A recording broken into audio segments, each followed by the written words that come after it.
So anyways, what convinced you that the Catholic God is real? It's not the Catholic God, it's just God. But reading Aquinas' 5 Proofs and Leo Tolstoy's Confession, and you're not able to actually render any of those arguments in a way which you feel is properly representing the argument. Yeah, because his mother's a whore. Well, he gave look. He gave reasons sort of for the Tolstoy one, right? Which is what I wanted to bring up before. Which is he said what convinced him on that front was that it helped other people out with their day-to-day life, especially peasants in 19th century Russia. Right. So this is John. So this is essentially John's pragmatic truth, right? We know how to deal with this. Kind of, but it sounds like he was just simply making an appeal to consequence. No, I don't think so, right? I think maybe.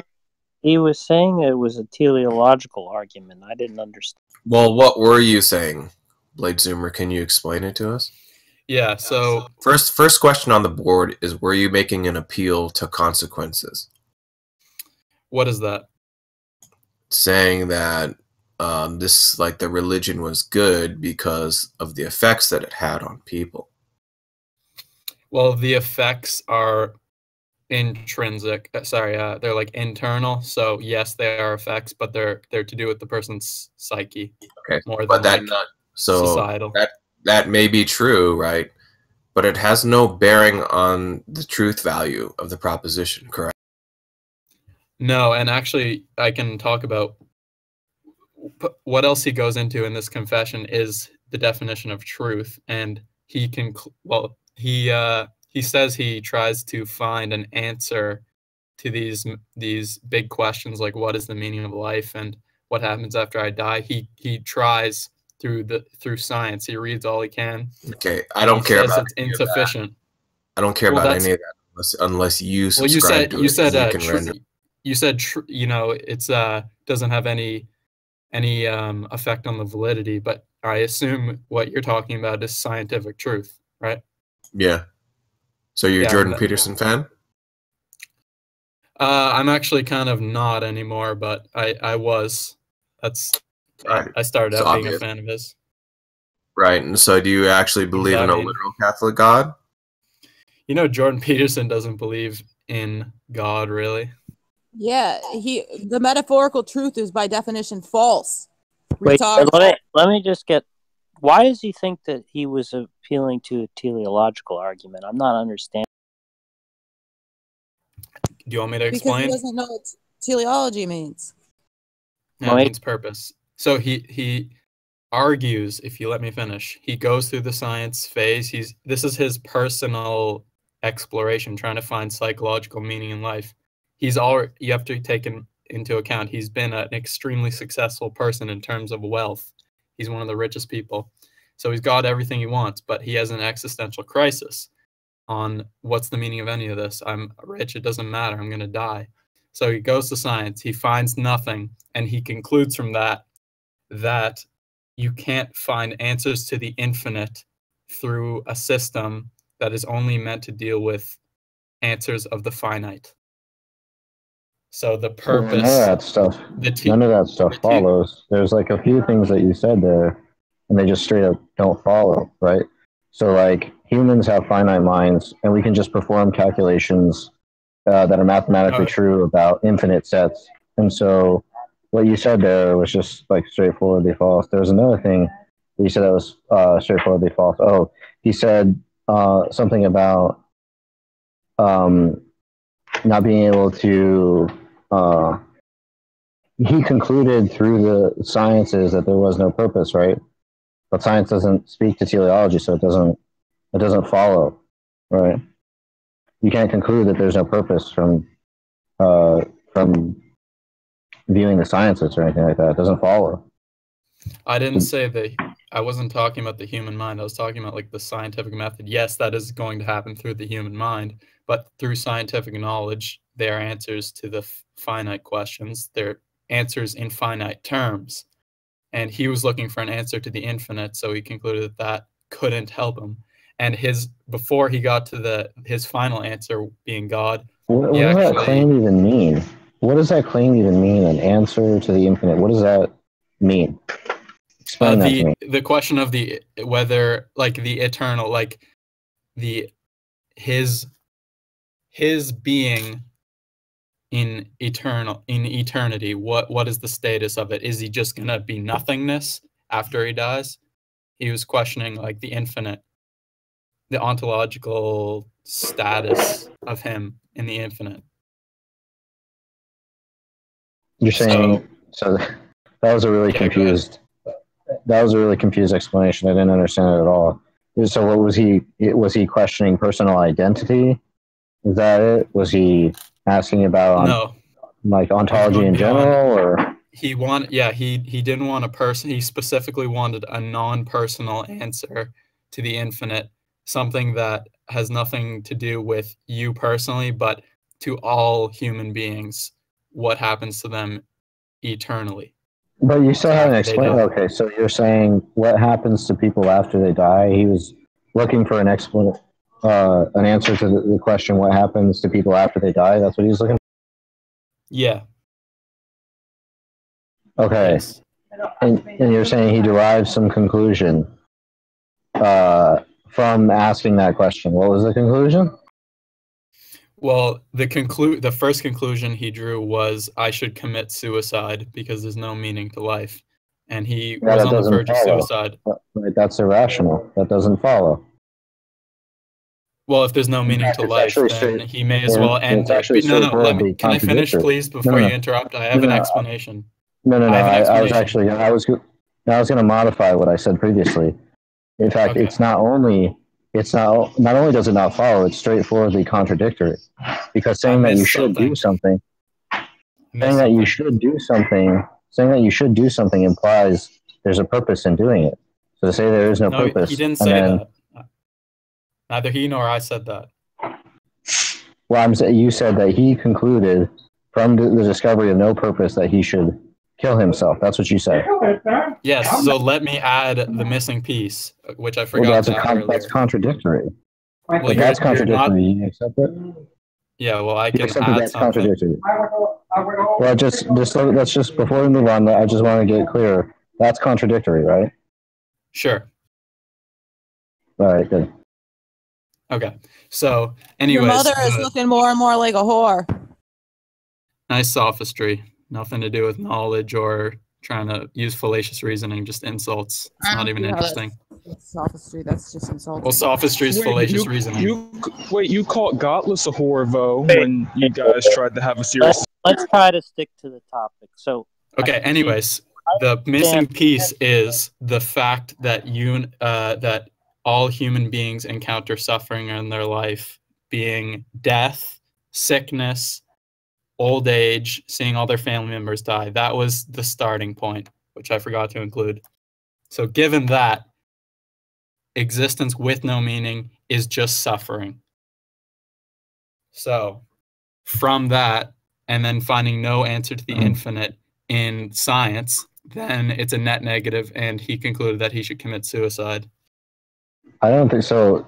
If you have any sort of normative conclusion, those are purposeful, right? So if you conclude anything from that there's no purpose, it's that it's not the case that you should do anything.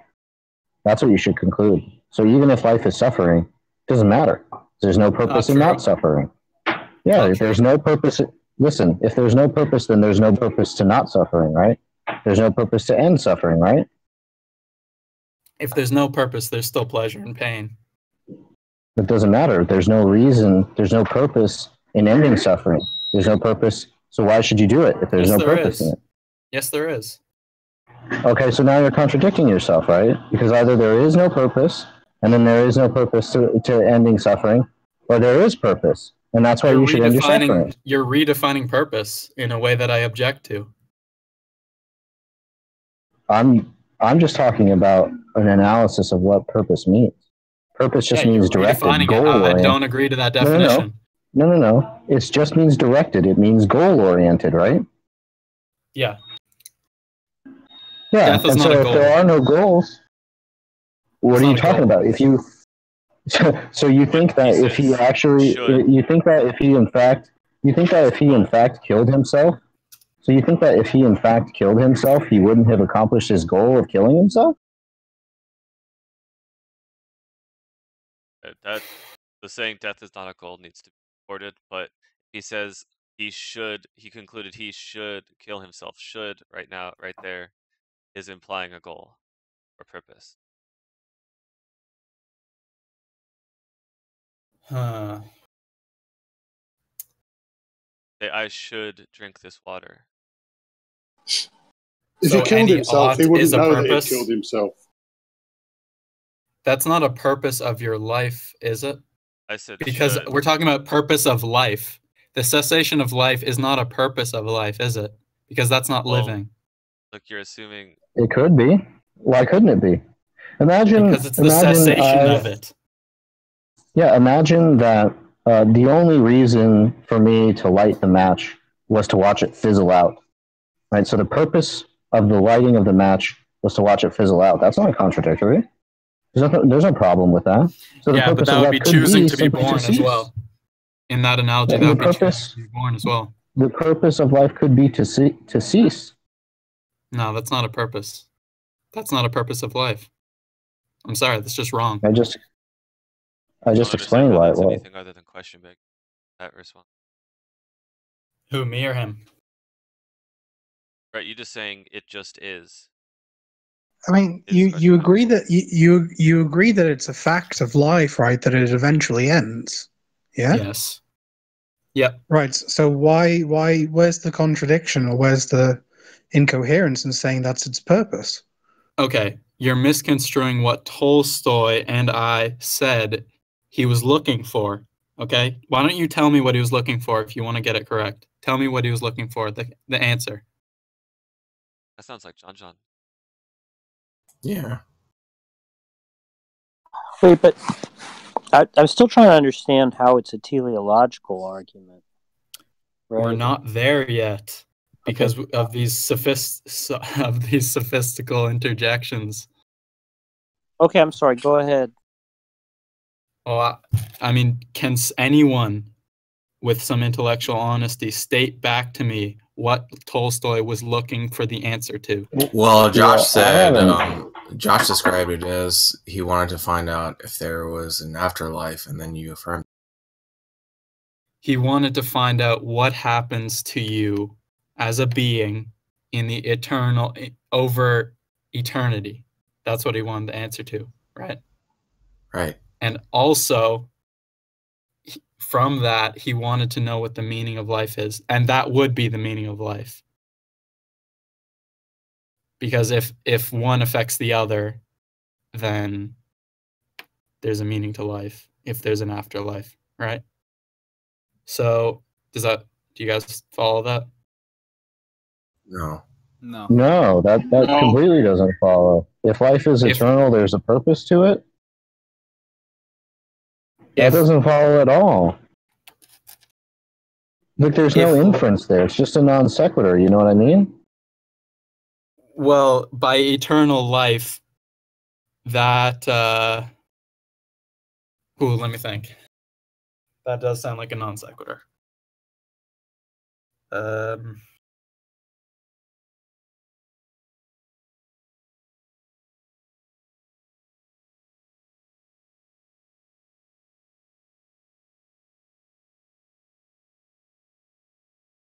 Meaning of life.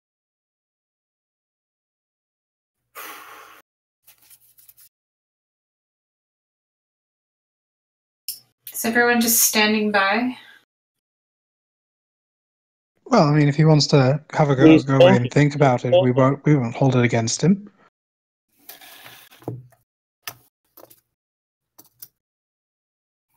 Just curious because I came in and no one was talking. Nice cat. Yeah, we were literally just talking. Hello. Who's she?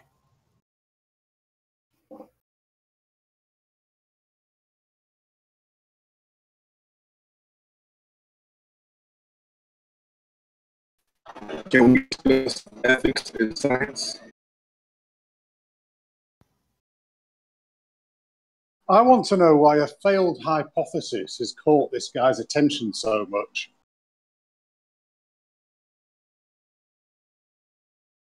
I just want to make sure I get what Tolstoy's question exactly was, what question he was trying to answer. Well, I think I'm looking at the text. Go for it.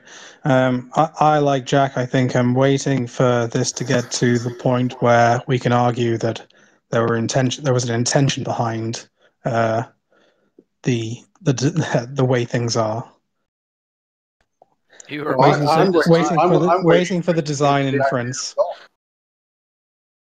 See, my memory is that Tolstoy's. I haven't looked at that text in a number of years, really, but my memory is that Tolstoy's argument is, well, to the extent that it can be called an argument, is like fideistic, right? He basically doesn't.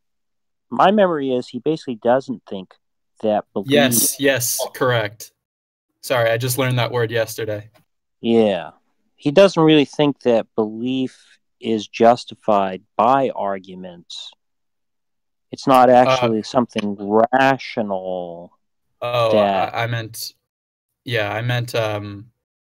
fideism. Like, he thinks that science is opposed, like it can't answer that question. Well, I think he does think that, of course, but I think the point is, I think the reason why he's sometimes classified as a fideist is because he doesn't think that we come to belief in God by inferences. We come to it by something like experience or something like that, non-rational means, right? Which isn't supposed to mean irrational, right? But just non-rational, irrational. Non-rational, but not irrational. What's the difference? So the idea is that what irrationality is, right, is belief that one acquires in virtue of, let's say, a invalid inference, right? Or let's say contrary to countervailing evidence, right? But irrational means that it just doesn't have a justification in terms of an inference, right? Right. Well, I'm just looking at the first page here, and if any of you have read 12 Rules for Life by Jordan Peterson, I can see the shallowness of Peterson in his goal for people, which is radical individualism. He says that, Tolstoy says, my faith, my only real faith, was a belief in perfecting myself, but in what this perfecting consisted and what its object was, I could not have said. So Jordan Peterson talks a lot about perfecting yourself or just striving for perfection, but he doesn't really talk about what the object is much. You think it's kind of just like the end? Yeah. So Tolstoy was interested in trying to discover ultimate purposes. Yeah. But I think that the teleological arguments are a class of arguments for the existence of God that attempt to infer from the appearance of purpose to a divine being, right? So the design argument is essentially what a teleological argument. From the appearance of design, we can infer a designer. I'm not sure that's what Tolstoy's doing in that book. I'm pretty sure it's a teleological argument. I'm not sure why, though.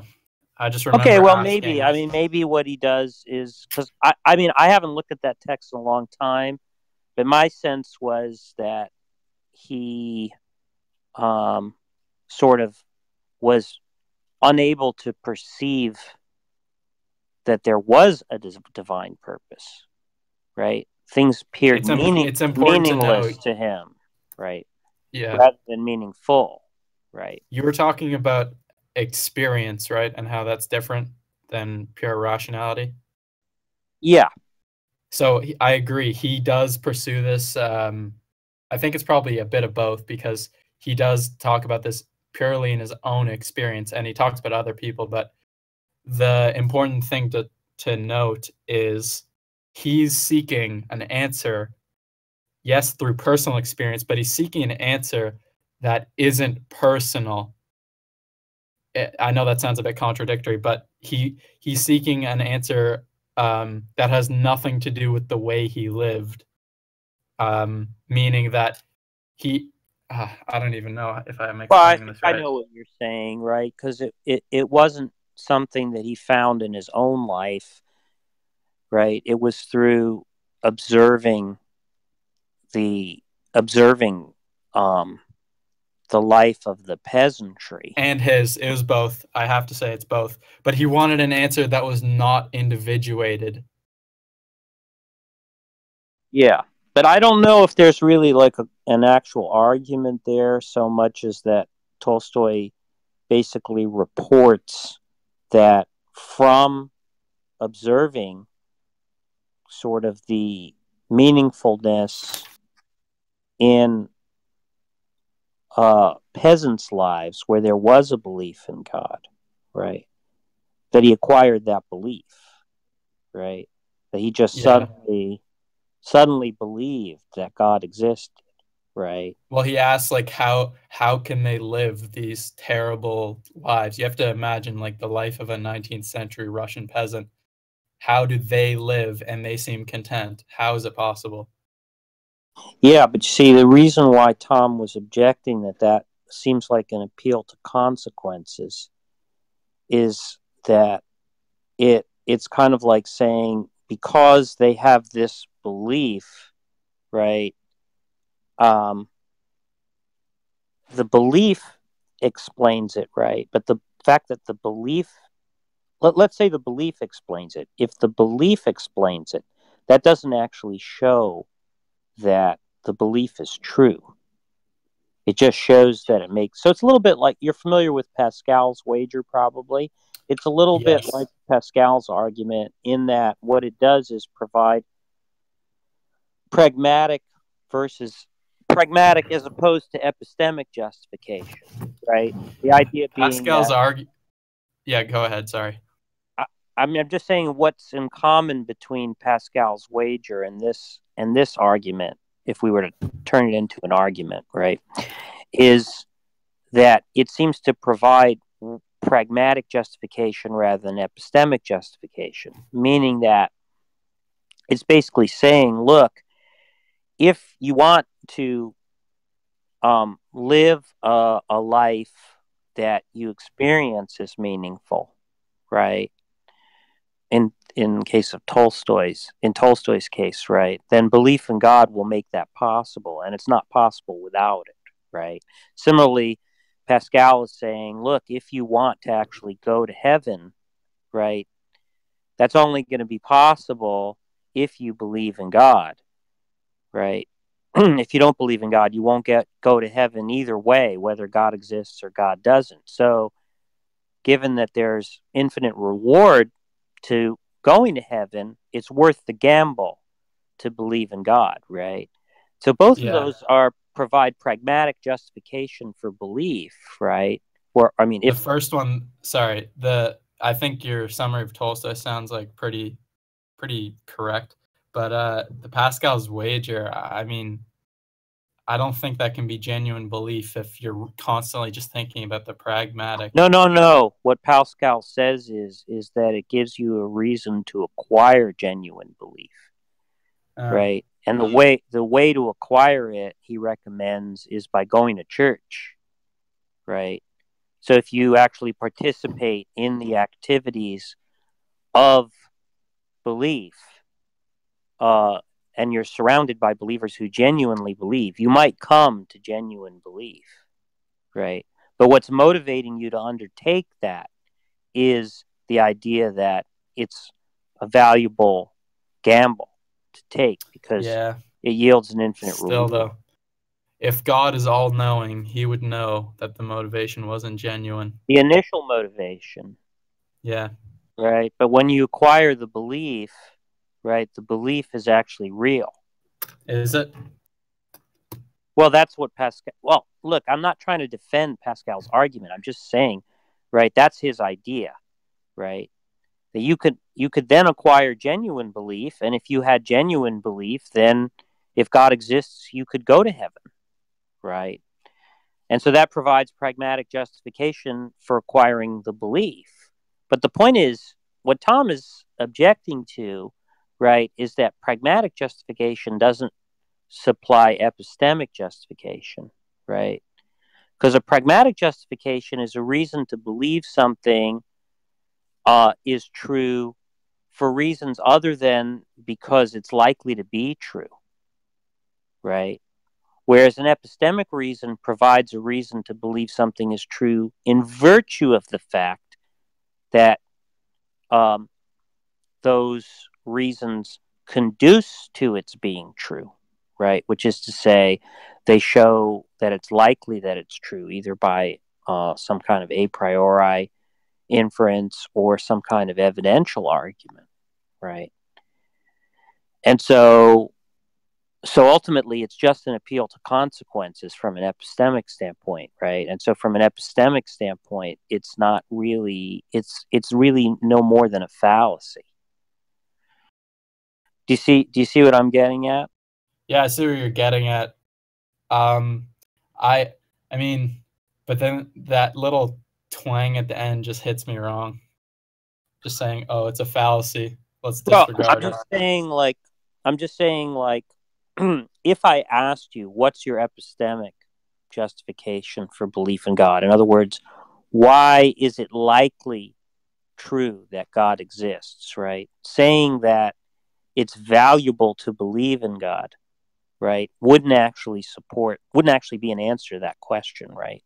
That's all that I'm saying. It's it might not be a proof, but it would be a support. No, it's not a support for the likelihood of God's existence.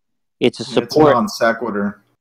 Yeah, the point is that we could grant for the sake of argument that the considerations that people like Tolstoy and Pascal bring to bear provide reasons to think that belief in God is valuable, right? But we're not asking whether belief in God is valuable, right? We're asking whether there are reasons to believe that there are reasons that conduce to its being true, which is to say, reasons that make it the case that it's likely to be true, right? Yeah. So, all right. I think that those might be good arguments, sort of from your standpoint, right? Let's just go back to it, okay? I get it. He says here, just so we get an idea of the question he's posing, I sought in all the sciences, but far from finding what I wanted, became convinced that all who, like myself, had sought in knowledge for the meaning of life had found nothing. And not only had they found nothing, but they had plainly acknowledged that the very things which made me despair, namely the senselessness of life, is the one indubitable thing man can know. Okay, so there's like the start. The meaning of life. All right. So I guess in order to look at the validity, you got to see his answer and how he phrases it. Okay, but I don't know. We could have a discussion about Tolstoy's view, but I think if we go back to the questions that Tom and Godless were asking, right, it doesn't seem like this is going to be a satisfactory answer in terms of what they're looking for, right? Which is going to be something more like something, well, which is going to be epistemic justification, I take it.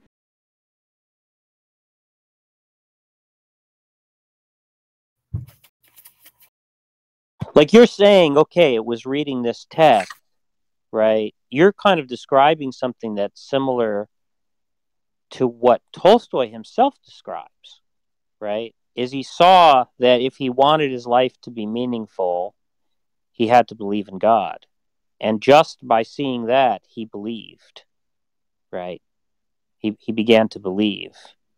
But you have to not ignore the fact that he almost committed suicide multiple times. No, I grant all of that. I'm just saying that when they asked you, why do you believe? And you said it was a number of things. For example, reading Tolstoy's Confession, right? Yeah.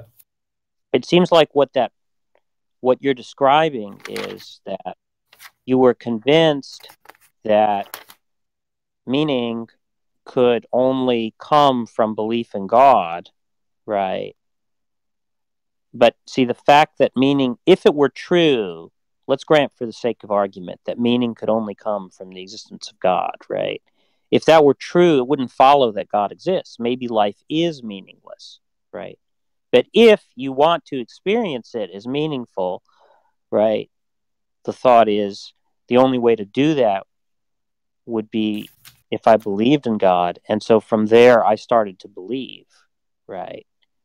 But they're just going to not be satisfied with that as a reason to think that God, as an epistemic reason, right? They're just going to say, yeah, well, that's not really any, that doesn't show that that it's likely the case that God does exist, right? Okay, hold on. So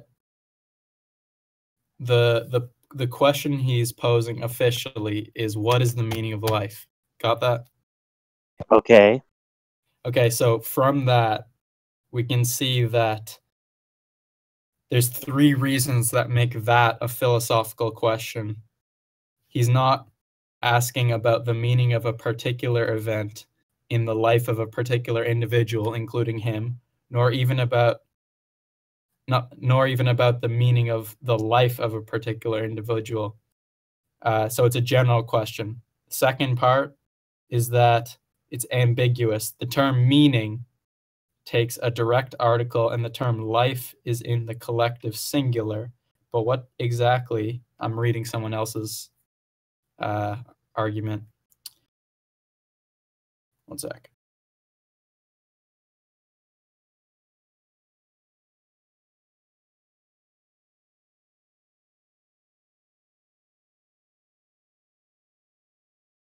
Okay, so the formulation of the question, what is the meaning of life, implies that there is but one meaning.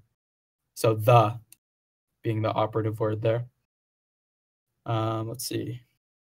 So the sole meaning of all lives and all lives. I already said that before.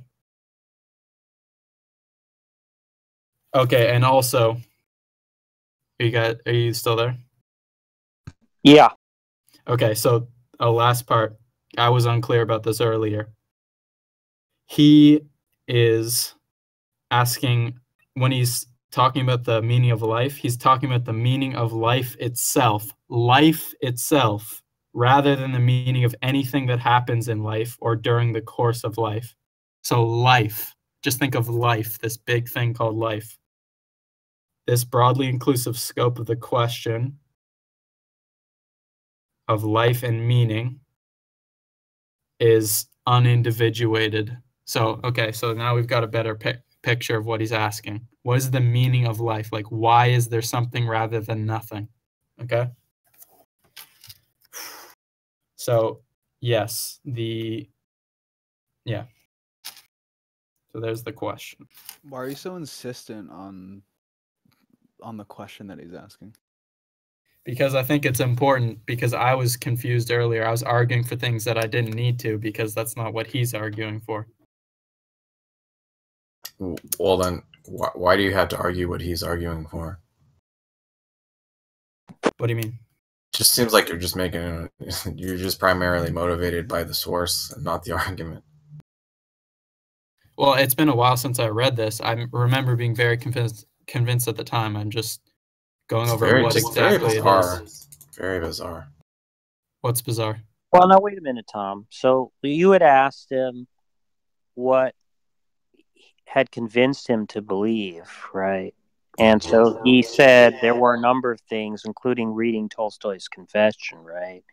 Now, since then, he's come to believe, right? So I think he's just saying that what originally convinced him to believe, right, isn't necessarily what accounts for his continuing to believe, right? Is that what you're saying? Yeah, I'm not going over these arguments every day.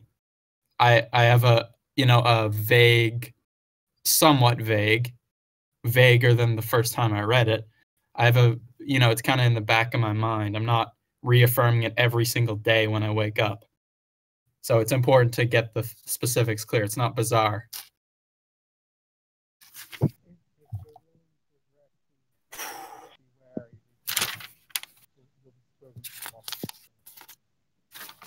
Not maliciously either. We got a couple of questions here. Danny's one, I think. Alex, we can't hear you. You guys should figure out where you want to go with this guy. Yeah, he's a good intellectual. I don't think there's anywhere where to go. I don't even. He's willing to debate you guys. On what? He doesn't seem can. No, the point is, if you give him an argument, he'll try to answer.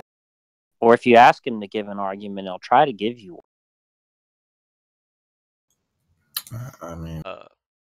Blade Zoomer, does God have a desire to be in communication with humans? Does he desire that all humans should know him? Does he desire that all the humans should know him? I don't know. Because what do you think the Catholic religion says about that?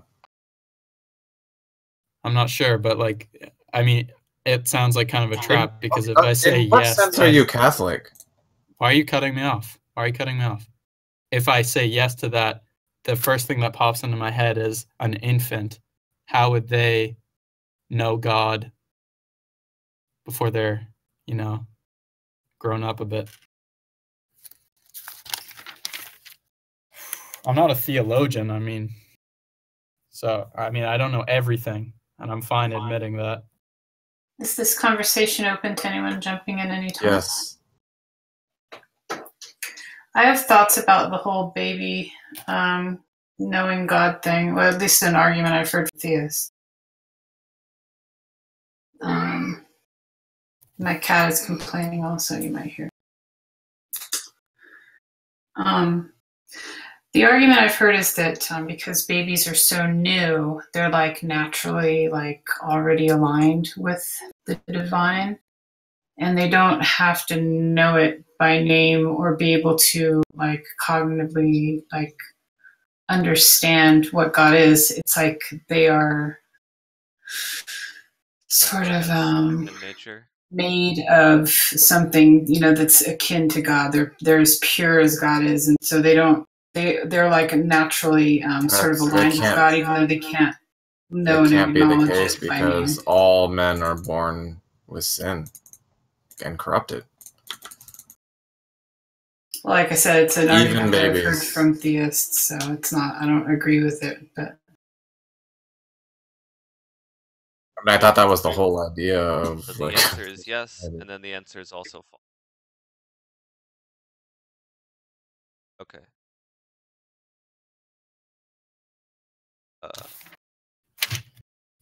All right. Well, I'm a bit too overwhelmed with this Tolstoy thing, so I don't really want to pursue that anymore right now. Pursue something else. Yeah, sure.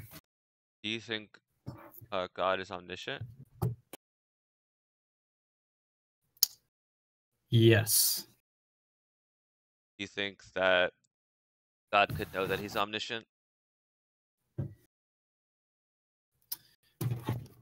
I don't understand the question.